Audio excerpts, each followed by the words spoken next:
இன்றைக்கி மகாலய அமாவாசை மாத்தில் வந்து பிரம்மாண்டமான தளிகை. பிரம்மாண்டம் இல்லை, நார்மலாக ஸ்மெல், ரொம்ப சிம்பிள் ஸ்மெல். பார்க்குறதுக்கு பயங்கரமாக எடுத்து வச்சுருக்கேன். ஒன்றும் இல்லைண்ணா. இந்த பாவக்காய் இருக்கு இல்லையா, கண்டிப்பாக பாவக்காய் சேர்த்துக்கணும். ஸோ இந்த பாவக்காயில் வந்து பொரிச்ச குழம்பு எடுத்து வச்சுருக்கேன். பாவக்காய் பொரிச்ச குழம்பு. அதேமாதிரி எல்லா காயும் இப்போ புடலங்காய், அவரைக்காய், வாழைக்காய், கொத்தவரங்காய், சேப்பக்கிழங்கு எல்லாம் போட்டு அவியல் மாரி பண்ணிடலான் இருக்கேன். அவியலுக்கு வந்து பச்சை மிளகா அரைச்சி விடுவோம் இல்லையா, பச்சை மிளகா இல்லை, இன்னும் இந்த மிளகா ஜீரகமும் பட்டை மிளகாய் அரைச்சி விட்டு தேங்காய் எண்ணெயில் தாளிச்சிடுவேன். இது வந்து அவியல் சமையல் உள்ள தான். அமாவாசை காய்கறிகளில் அவியல். அப்புறம் வந்து தொகையில், நம்ம இந்த அமாவாசை தொகையில் அரைப்போம் இல்லையா, எள்ளு, உளுத்தம்பருப்பு, இஞ்சி எல்லாம் போட்டு கருவேப்பிலை போட்டு அந்த தொகையில் சமையல் உள்ள தான். பக்ஷணம் வந்து எல்லாம் பண்ணலான்னு இருக்கேன். 4 டம்ளர் பச்சரிசி, 1 டம்ளர் உளுந்து. இது வந்து நம்ம ஃபஸ்ட்டு வந்தோடனே கிச்சனில் ஃபஸ்ட்டு நம்ம நல்லா களைஞ்சி ஊற வச்சிடணும். ஊற வச்சு அரைச்சி வச்சுட்டோன்னு வச்சுக்கலாம். ஊற வச்சுட்டு ஒரு 2-3 hours சமையல்லாம் முடிச்சதுக்கப்புறம் அரைச்சிடணும். புளிக்கெல்லாம் வைக்க வேண்டாம். அந்த மாவுலேயே வெள்ளையப்போ சீயம். அப்புறம் இந்த உளுத்தம்பருப்பு வச்சுருக்கேன். இதில் வந்து வெள்ளை வடை, உப்பு வடை, கொஞ்சோண்டு எள்ளு உருண்டை, பொரிச்ச குழம்பு கொஞ்சம் பைத்தம்பருப்பு, அதுலேயே கொஞ்சம் திருக்கடம்பருப்பு. நிஜமாக பிரம்மாண்டம் தான் ஜெஸ்ரீ. வந்து பாவக்காய் பொரிச்ச குழம்பு, அமாவாசை அவியல், வெள்ளையப்பம், எள்ளுருண்டை, சீயம், வெள்ளை வடை, உப்பு வடை, திருக்கணும், எள்ளு, இஞ்சி துவையல். ஆமாம், ஏன்னா இந்த வெள்ளையப்பத்துக்கு மூஞ்சாத்துக்குலாம் சொட்டுக்கிறதுக்கு நல்லாயிருக்கும். ஓகே. ஒரு தேங்காய் வச்சுருக்கேன். இந்த தேங்காயிலே பாதி அவியலுக்கும் பாதி செய்யறதுக்கு எடுத்துப்பேன். ஓகே, பார்க்கலாமா? பைத்தம்பருப்பு வேக வச்சுருக்கேன். இதில் வந்து சேப்பங்கிழங்கு. ஆமாம், மிச்சம் எல்லா காய்கறியும் போட்டிருக்கேன். அவியலுக்கு எல்லாம் போட்டிருக்கேன். வேகட்டும். இப்போ நான் வறுத்துக்கிறத காமிக்கிறேன் உங்களுக்கு. அமாவாசை அவியல் எப்படி? பாவக்காய் பொரிச்ச குழம்பு. ஆமாம், பாவக்காய் பொரிச்ச குழம்புக்கு வந்து ஒரு 1/4 கிலோ பாவக்காய் எடுத்திருக்கேன். ஒரு 2 டீஸ்பூன் வந்து உளுத்தம்பருப்பு, காரத்துக்கு ஏற்ற மிளகா, ஜீரகம் ஒரு 1/2 டீஸ்பூன், தேங்காய் வந்து ஒரு சில்லு, துளியோண்டு சில்லு. இப்போ இதெல்லாம் வறுத்துப்பேன். உளுத்தம்பருப்பு, மிளகா வறுத்துன்ட்டு அந்த சூட்லேயே ஜீரகத்தையும் போட்டுட்டு அந்த தேங்காய் போட்டு நைஸாக அரைச்சிக்கணும். இதையும் வேக வச்சுக்கணும். இதை வறுத்துட்டு இதை வேக போடுறேன். ஓகே. இப்படி ஒரு 5 நிமிஷம் ஆகும். இதை வறுத்துட்டு இதெல்லாம் அரைச்சிட்டு ரெடியாக வச்சுருக்கிறேன். அதுக்குள்ளே நடுவில் அந்த ஊற போட்டுருந்தேன் இல்லையா, அதனால ஆல்ரெடி ஊற போட்டுட்டதுனால அது நல்லா நைஸாக அரைச்சிக்கிறேன். ஃபஸ்ட்டு குழம்புக்கு வறுத்துட்டு நல்லா உளுத்தம்பருப்பு, ஜீரகம், மிளகா, தேங்காய் அரைச்சிட்டேன். வறுத்துண்ட உளுத்தம்பருப்பு ஜீரகத்தையும் போட்டு அரைச்சிட்டேன். கொஞ்சோண்டு புளி வந்து ஒரு சின்ன நெல்லிக்காய் சைஸ் எடுத்துட்டு கரைச்சி வச்சுருக்கேன். இந்த பாவக்காயை நல்லா வேக வச்சுருக்கேன். இப்போ குழம்பு பண்ணிட்டேன். பாவக்காய் பொரிச்ச குழம்பு. ஆமாம், பருப்பு வெந்துடுத்து. கொஞ்சம் திருக்கணத்துக்கும் களத்துக்கும் எடுத்து வச்சுட்டேன். எடுத்து வச்சு இப்போ புளி விட்டுருக்கேன். கொஞ்சம் ஒரு கொதி, அந்த புளி வாசனை கொதி போனதுக்கப்புறம் இந்த பாவக்காய் அரைச்ச வைத்தியம் போட்டு தாளிச்சு கொட்ட வேண்டியதான். ஓகே. பாவக்காய் அந்த அரைச்சிருந்த விழுது எல்லாம் விட்டு கொஞ்சம் நல்லா கொதி வரட்டும். கொதி வந்ததுக்கப்புறம் தாளிச்சு கொட்டணும். ஓகே, அடுத்த குழம்பு. ஓகே. வகையிலுக்கு எள்ளு, உளுத்தம்பருப்பு வறுத்துட்டேன், மிளகாயும் வறுத்துட்டுருக்கேன், இஞ்சி ஒரு பீஸு, துளியோண்டு புளி, உப்பு, கருவேப்பிலை. துவையல் எடுத்து முறிஞ்சத்துக்கும் வெள்ளையப்பம் தொட்டுக்கிறதுக்கும் எள்ளு, இஞ்சி துவையல் ரெடி. ஆமாம், காய்கறியெல்லாம் வேக வச்சுட்டேன் இல்லையா. ஆமாம், உப்பு போட்டு வேக வச்சுருக்கேன். எல்லா அமாவாசை காய்கறி, எல்லா காய்கறியும், சேப்பக்கிழங்கும் கட் பண்ணி வச்சுருக்கேன். வெந்ததுக்கப்புறம் அரைக்கிறதுக்கு வந்து ஒரு 1/2 மூடி தேங்காய், ஜீரகம் 1 டீஸ்பூன், பட்டை மிளகா போட்டு அரைச்சிட்டேன். தயிர் வந்து இப்போ சீக்கிரம் சமையல் பண்ணுறேன். நம்ம தட்டெல்லாம் பண்ணிட்டு அப்புறம் தான் சாப்பிட போகிறீங்க இல்லையா, அதனால தயிர் வந்து அப்போ கலந்துக்கிறேன். இப்போ வந்து இது மட்டும் விட்டுருக்கேன் நான். ஓகே. இதெல்லாம் சேர்ந்து ஒரு கொதி வரட்டும். இங்கே அடுப்பில் இங்கே வச்சுருக்கேன் பாருங்கள். தேங்காய் எண்ணெயில் கொஞ்சோண்டு கடுகு போட்டுட்டு கருவேப்பிலையும் தாளிச்சு கொட்டணும். தயிர் விட்டதுக்கப்புறம் தான் விடணும் அதை. அதனால் இது அப்படியே வச்சிடுறேன். அப்புறமா கதை பண்ணுறேன். மாவு அரைச்சிட்டேன். 4 டம்ளர் பச்சரிசி 2 மணி நேரம் ஊற வச்சுட்டு வந்து வெள்ளையப்பத்துக்கு. ஆமாம், அது ஊற வச்சுட்டு அரைச்சிட்டு உளுத்தம்பருப்பு 1 டம்ளர் போட்டு அதையும் தனியாக அரைச்சிட்டு 2 ஒன்றா கலந்துட்டு உப்பு போடாமல் எடுத்து வச்சுருக்கேன். இதில் உப்பு போட்டிருக்கேன். அது சீயத்துக்கு, இது வந்து வெள்ளையப்பத்துக்கு. வெள்ளையப்பத்துக்கு வந்து கொஞ்சம் இஞ்சியும் கருவேப்பிலையும் போட்டிருக்கேன். ஓகே. சீயத்துக்கு வந்து இப்போ தேங்காய் வதக்கிக்கிறேன். நெய் காய்ச்சின பாத்திரம், அதில் தேங்காய் 1 கப்பு, 3/4 கப்பு வெல்லம். நம்ம மாலை பரிசத்தை பற்றி நிறைய சொல்லியிருக்கீங்க, அமாவாசை பற்றி நிறைய சொல்லியிருக்கோம், நம்ம தலைக்கையும் காமிச்சிருக்கோம்.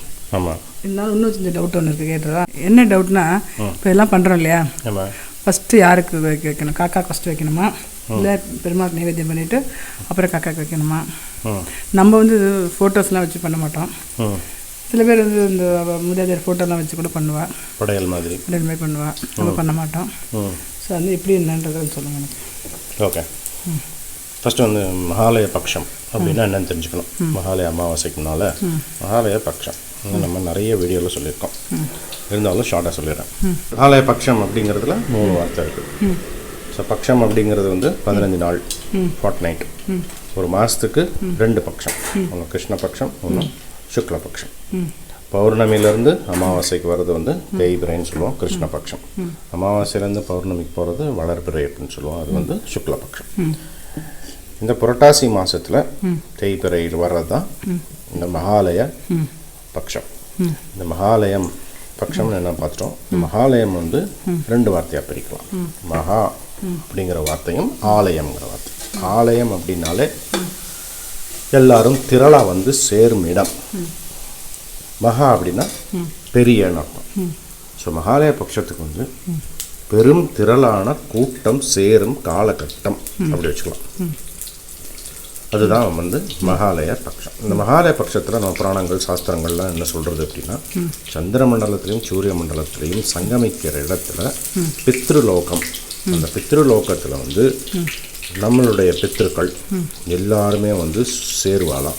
அங்கே வந்து அந்த டைமில் தேவர்கள், முனிகள், ரிஷிகள், நித்திய சூரிகள் எல்லாரும் பித்ருக்களை ஆசீர்வாதம் பண்ணி மகாவிஷ்ணுவோட அனுமதியோட இந்த பித்ருக்கள்லாம் பூலோகத்துக்கு வந்து நம்ம ஆற்றுல வந்து இருந்து இந்த 15 நாள் நம்ம இருந்து நம்மளை ஆசீர்வாதம் பண்ணி தை அமாவாசை அன்னைக்கு புறப்பட்டு போவா அப்படிங்கிறது நம்மளுடைய ஐதீகம். இது ஒரு பக்கம் புராணங்கள்ல சொல்லியிருக்கோம்.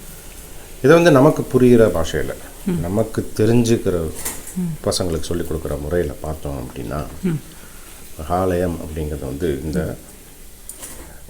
பெரும் திரளான கூட்டம் அப்படிங்கிறது வந்து நம்மளுடைய மனசு. ஏன்னா இதெல்லாம் வந்து லூனார் மூமெண்ட்ஸ். இந்த பட்சம் அப்படிங்கிறது வந்து வளர்பிறை தேய்பிறைலாம் வந்து 3 சம்மந்தப்பட்டது.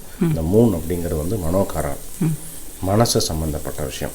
மனசில் எவ்வளவோ எண்ணங்கள், சிந்தனைகள்லாம் இருக்கும்.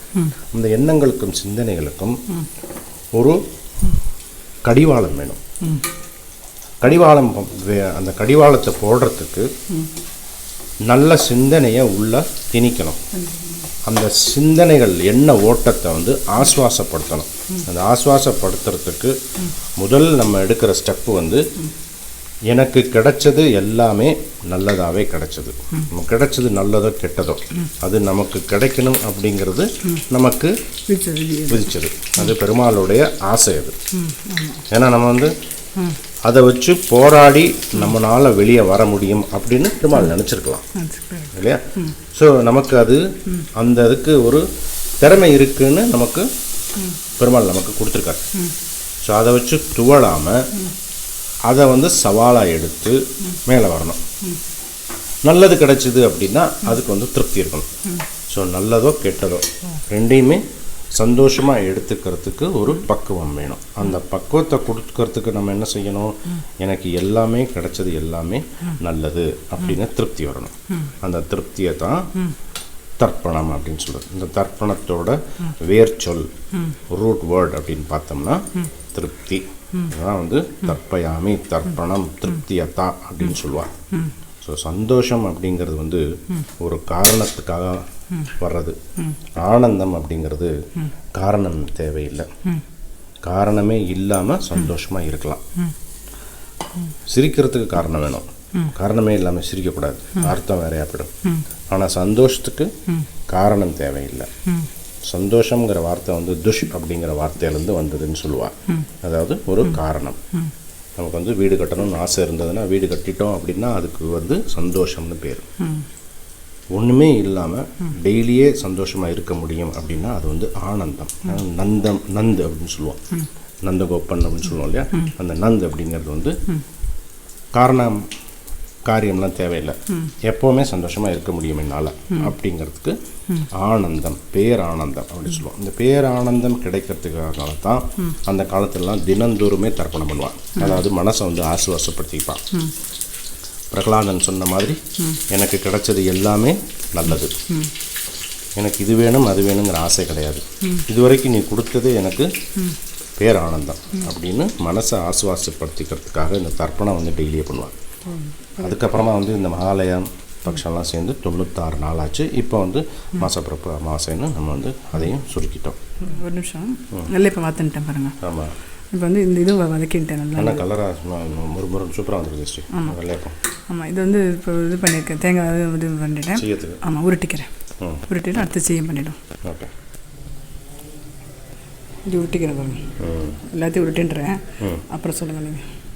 சீயத்துக்கு வந்து 4 பச்சரிசி ஒரு உளுந்து அரைச்சி விழுது. ஊற புளிக்கலாம் வேண்டாம், அரைச்சிட்டு எடுத்து வச்சுருக்கேன். உப்பு இல்லாமல், உப்பு வேணும்னா துளியோண்டு போட்டுக்கலாம் அந்த அவுட்டர் மாவுக்கு. அப்புறம் தேங்காயும் வெள்ளத்தையும் வதக்கிட்டு போடணும். இது அப்படியே ஊற்றி போட வேண்டியதான். நீங்கள் சொல்லணும் மாதிரி. ஆமாம், நீங்கள் சொல்லுங்கள். ஓகே, ஸோ நம்ம இதுதான் வந்து மகாலய பட்சத்தோடைய சுருக்கமான விளக்கம். இதில் வர அமாவாசை வந்து ஒரு கிராண்டான அமாவாசை. அமாவாசை எல்லா அமாவாசையுமே சிறப்பான விஷயம். இதில் இந்த மகாலய பட்சத்தில் வர அமாவாசை வந்து மற்ற அமாவாசையில் நம்ம பண்ண முடியலனாலும் இந்த அமாவாசையில் பண்ணுறது வந்து ரொம்ப உத்தமம் அப்படின்னு சொல்லுவாள். அதனால மகாலய அமாவாசை வந்து ரொம்ப பிரசித்தி பெற்றது.